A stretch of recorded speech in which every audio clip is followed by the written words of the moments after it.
በትግራይ ክልል በ2018 ዓ.ም ብቻ 33 ሴቶች በግፍ መገደላቸው ማህበሩ አስታወቀ።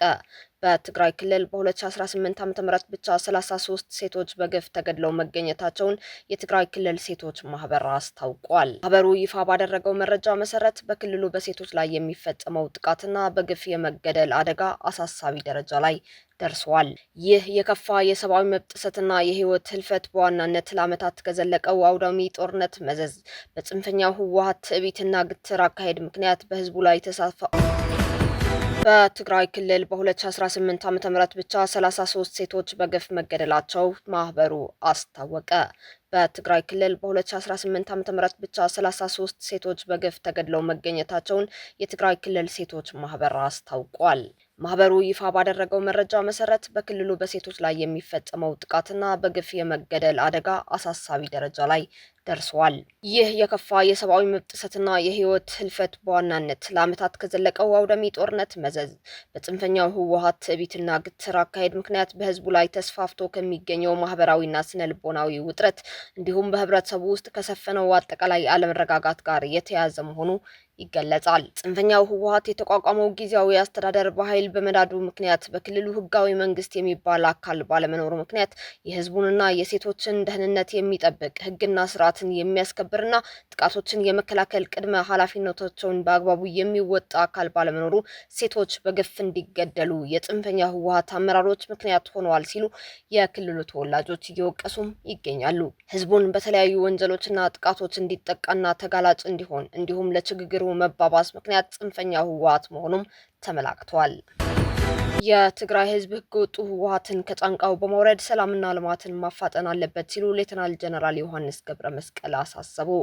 የትግራይ ህዝብ ህገወጡ ህወሓትን ከጫንቃው በማውረድ ሰላምና ልማትን ማፋጠን እንዳለበት የቀድሞው ወታደራዊ አመራር ሌተናል ጀነራል ዮሐንስ ገብረ መስቀል አሳስበዋል። የቀድሞው ህወሓት መስራች ዶክተር አረጋዊ በርሄ በትናንትናው ዕለት ከኢትዮጵያ ዜና አገልግሎት ጋር ባደረጉት ቆይታ የህገወጡ ህወሓት አመራሮች ጊዜው ሳይረፍድ እጃቸውን ለፌዴራል መንግስት መስጠት እንዳለባቸው መናገራቸው ይታወሳል። የህገወጡ ህወሓት አመራሮች ለታሪካዊ ጠላቶች በመላላክ በትግራይ ህዝብ ላይ ከፍተኛ ግፍ እየፈጸሙ መሆኑን ዶክተር አረጋዊ በርሄ ማንሳታቸው ይታወሳል። ከጥፋት ቡድን እንቅስቃሴ ጋር በተያያዘ የኢትዮጵያ ዜና አገልግሎት ያነጋግራቸው የቀድሞ የሀገር መከላከያ ሰራዊት ወታደራዊ አመራር ሌተናል ጀነራል ዮሐንስ ገብረ መስቀል በበኩላቸው ጽምዶ በሚል ስያሜ የተሰበሰቡ ኃይሎች በስልጣን ጥማት የሰከሩና እርስ በርሳቸው የማይተማመኑ መሆናቸውን ገልጸዋል። ምራቱም የኢትዮጵያን ታሪካዊ ጠላቶች የሀገርን እድገትና ብልጽግና ጉዞ የማዳከም ዓላማ በማንገብ የሚንቀሳቀሱ ጸረ ህዝብ ኃይሎች የወጠኑት መሆኑንም ጀነራል ዮሐንስ ተናግረዋል። የሻዕቢያ ኃይል ከጥፋት ውጪ የልማትና እድገት ትብብር አይታየውም ያሉት ሌተናል ጀነራል ዮሐንስ ኤርትራንም የልማት ሽታ የማያውቁት የስደት ሞትና እንግልት ምድር አድርጓት መቀጠሉንም አንስተዋል። የህገወጡ ህወሓትን የኦሮሚያና አማራ ክልል ጽንፈኛ ኃይሎችን ጽምዶ በሚል ስያሜ ያለ አንዳች ስትራቴጂካዊ አጋርነት ለጥፋት ዓላማው ማስፈጸሚያነት በማጣመር ድጋፍ እያደረገ መሆኑን ሌተናል ጀነራል ዮሐንስ ጠቅሰዋል። የጽምዶ ጥምረትም ተስፋ መቁረጥ የወለደው ያላቻ ጋብቻ የጥፋት እንቅስቃሴ መሆኑንም አብራርተዋል። የጽምዶ ጥምረትም በሻዕቢያ የበላይ ጠባቂ ኢሳያስ አፈወርቂ ቀጭን ትዕዛዝ የሚመራና በራሱ የመወሰን አቅም የሌለው የኢትዮጵያና ህዝቧ ታሪካዊ ጠላቶች አለማስፈጸሚ ነው ብለዋል ሌተናል ጀነራል ዮሐንስ ገብረ መስቀል። የጥፋት ጥምረቱ በታሪካዊ ጠላቶች በሚሰፈርለት ቀለብ ልክ የሚያሰራጨው ስሁት ፕሮፓጋንዳም ህዝብን በማወናበድ ላይ የተመሰረተ መሰረተ ቢስ ስብስብ መሆኑንም በተግባር እንደሚያመላክት ገልጸዋል። ህገወጡ የህወሓት ቡድን በጥፋት ጥምረቱ የጽምዶ ስብስብ የፈጠረው ያልተቀደሰ ጋብቻም ከጥፋት አጋሩ ሻዕቢያ የቀሰመው የአጥፍቶ ጠፊነት ባህሪ መሆኑንም ሌተናል ጀነራሉ አንስተዋል። የትግራይ ህዝብ ጠላት በክልሉ በቅሎ ከጎለመሰው ህገወጡ የህወሓት ስብስብ በተጨማሪ ሻዕቢያ አንደኛው መሆኑንም አስገንዝበዋል።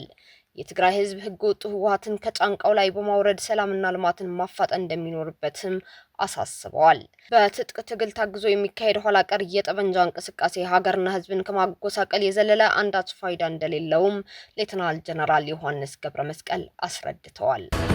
በናይጄሪያ ካላባር ከባድ ዝናብ ባስከተለው የመሬት መንሸራተት የሆስፒታል ህንጻ ተደረመሰ።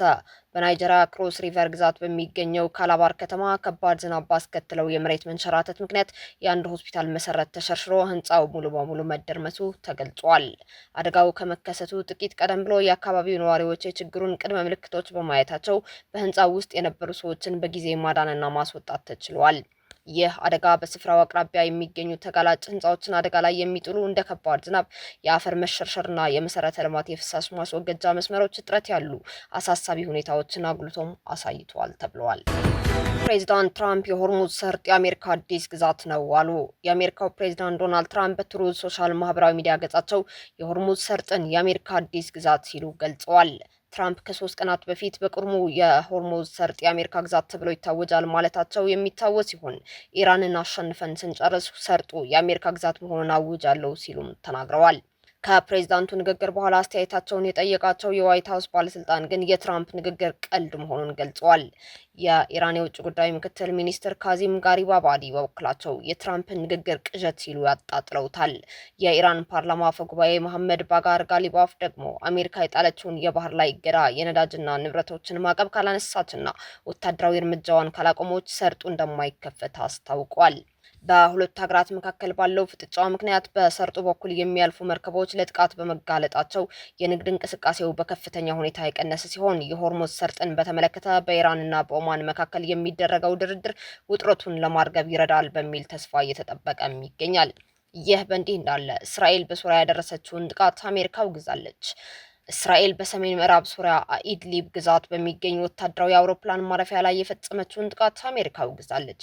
አሜሪካ እስራኤል ያደረሰችውን ጥቃት አላስፈላጊ ግጭትን ማባባስ ስትል የገለጸችው ሲሆን በሶሪያና ኢራቅ የአሜሪካ ልዩ ልዑክ ቶም ባራክ ሁሉም ወገኖች ከወታደራዊ ግጭት ይልቅ ለንግግር ቅድሚያ እንዲሰጡም አሳስበዋል። የሶሪያው የውጭ ጉዳይ ሚኒስቴር በጥቃቱ የአውሮፕላን ማረፊያው መንደርደሪያ፣ የጥገናና ክምችት ክፍሎች ላይ ጉዳት መድረሱን ገልጾ ድርጊቱን ምክንያት አልባ ሲል ያወገዘ ሲሆን እስራኤል በበኩሏ እስካሁን የሰጠችው አስተያየት የለም። እስካሁን አብራችሁን ከኛ ጋር ስለነበራችሁ እያመሰገንኩኝ በሌሎች መረጃዎች እስክንመለስ እንደተለመደው የሶለዳ ሚዲያ ቤተሰብ በመሆን ላይክ፣ ሼር፣ ሰብስክራይብ ማድረጋችሁን አትርሱ።